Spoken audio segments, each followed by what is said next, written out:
I've been asked to do a pudding. And I don't do heaps of puddings at home, but this is my go-to pudding when I'm ever asked to do one for anybody or take one somewhere. So I'm going to do a cheesecake, vegan cheesecake today. So the first thing is I'm going to do the base. So I'm doing the crust on the recipe there, okay? So I'm having 1 cup of ground almonds, fine again, in the bowl. 1 cup of coconut in the bowl. I'm going to put 1/4 cup of water.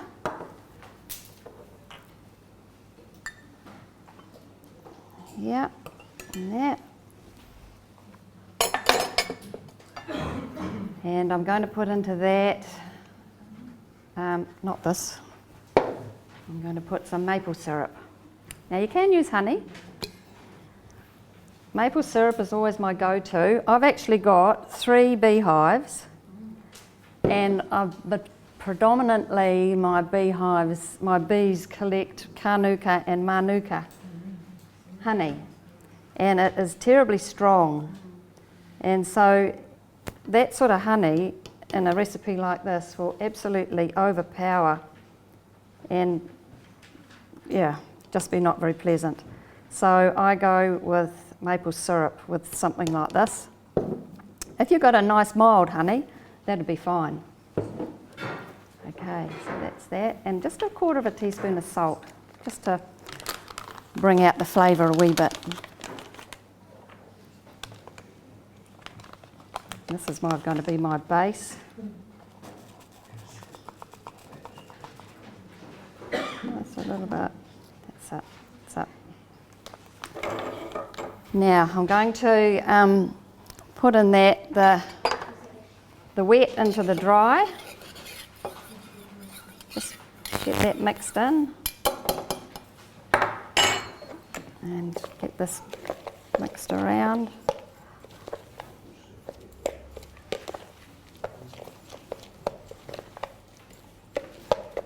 Full of nutrition, only a little bit of maple syrup, which is a better sweet if you want to do anything like that, not white sugar. You know, you could eat that for breakfast. Nice and nutritious.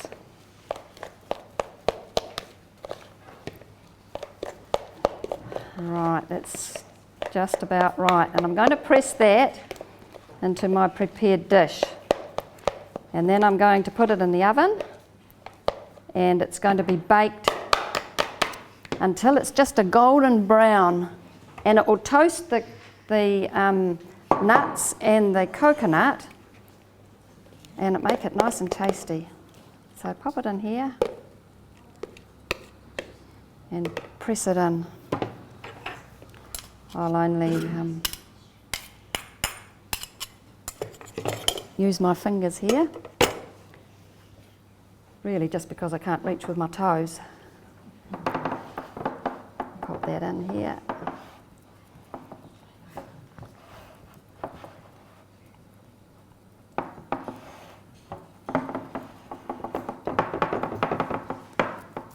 Yeah, looking, it goes in really easily.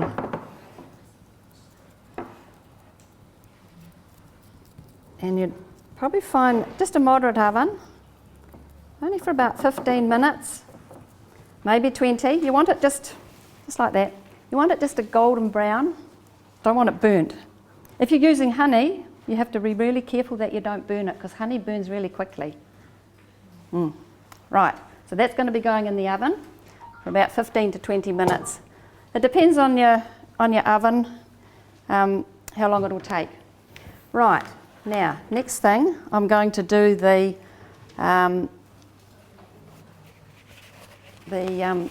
cheesecake part.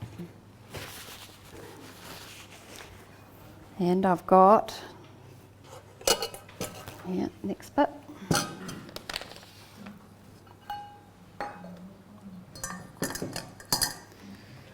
2 cans of pineapple.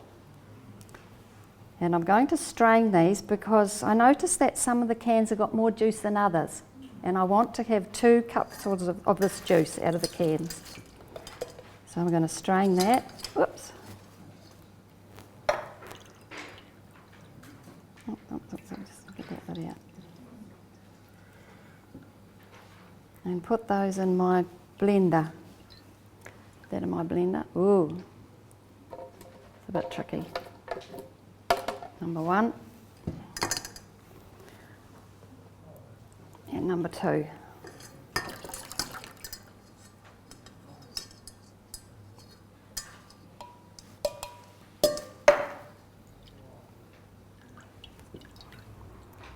Number 2. There we go. Now I'm going to measure this because I want to make sure I've got 2 cups. Measure 2 cups, and I'm going to put that in my pot here. I just won't set that alight just yet, but I'm going to measure 2 cupfuls of that juice. 1 and not quite 2, so I'm going to add McCoy's, no sugar in this. Well, not free sugar anyway. Top it up to the 2. There. And I'm going to put 1 more cupful of juice in here, just so that all the blades will keep running freely. There we go. Right. Next thing I'm going to add is my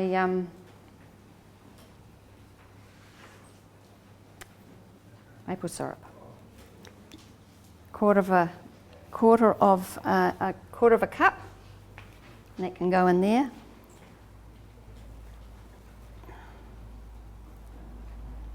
I love this stuff. It goes like caramel. Quarter of a cup of that. I'm going to have 1 teaspoon of vanilla.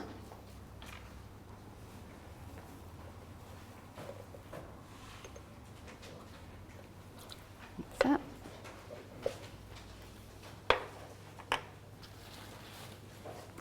And I want 1/4 cup of lemon juice, which I've got here. I've got that already done. And that goes. And I also want to put in some zest. Anybody have trouble doing zest? Eh? I'll show you how I do it. I find it easy just to, because once you do it, the easy part is grating it, and I use this because I want it quite fine. Sometimes you can use that side, which gives you bigger chunks, but I don't want big chunks. I want fine ones. So a tablespoon of zest would probably be about a lemon's worth, and you don't want to get the white because it's a wee bit bitter. So I want to get just the lemony coloured outside layer. Wash the lemon first, if it's bought. And when you've got all this done, this is the easy part. It's getting them out of all the little holes here. That can be the hard part. And I'll show you what I do.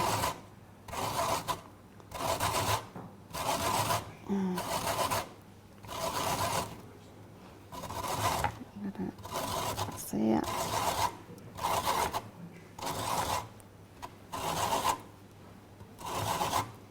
Right. Now, pastry brush. This is what I find the easiest way. Go against the grain here and just brush it out. And it works really well. And you get the inside as well. And you'll find that flicks out great.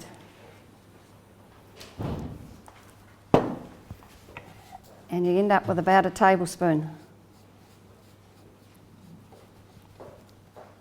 Hey. Easy pie. So it's a tablespoon of the zest. And then I've got, that's up, here we go. My cashews. Go to 1 cup of ground cashews. I might need a spoon with this one. Here we go.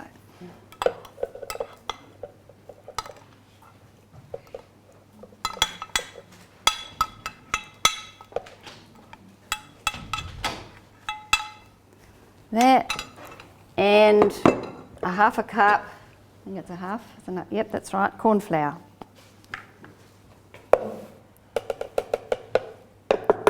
And that goes too.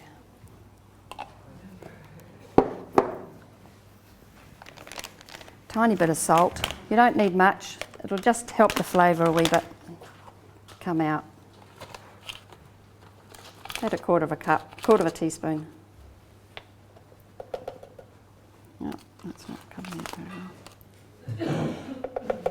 That's it. And now you give it a good go with your blender.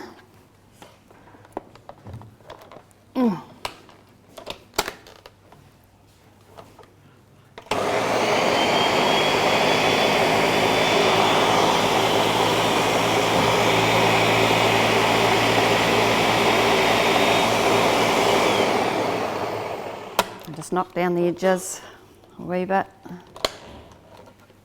You want it nice and smooth. You want all that,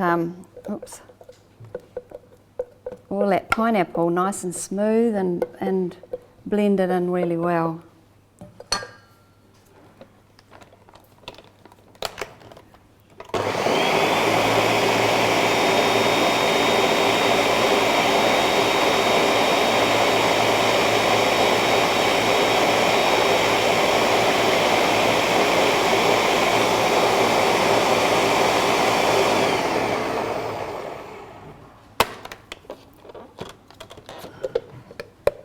It's looking lovely and creamy.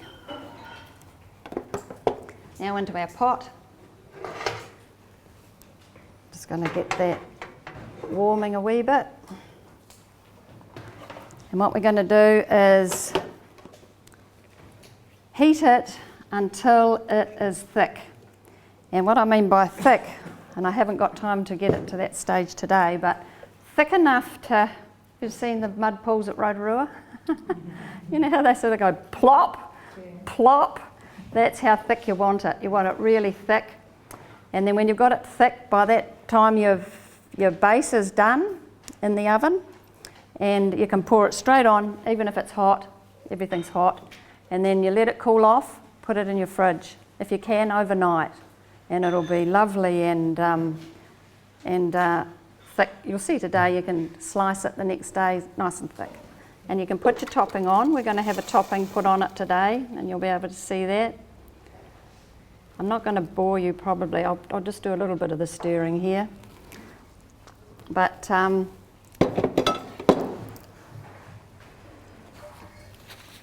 don't think we've got much time to keep stirring, but I'll do a wee bit. I think it'll take too long. And we've got your question and answer time coming up. Can you substitute the pineapple with another fruit? I see you've got the pear cream there. Is that going on top of the... Yeah, you're going to see it today. I won't do the demonstration for the pear cream. It's very simple, you can see that. Yeah. So you might be quite surprised at the flavour. It's very mild, and it's a substitute for dairy cream. But I haven't tried this with other fruit. No. I find that the pineapple and the lemon just, it really works well. Yeah.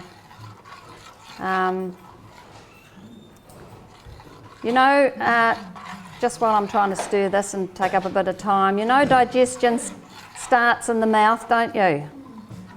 Eh? You heard that? Your mother might have said to you when you were young, chew your food properly. Eh?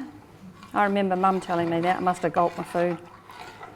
Now, there was a chap that went through, he was a prisoner in the Nazi concentration camps in the Second World War.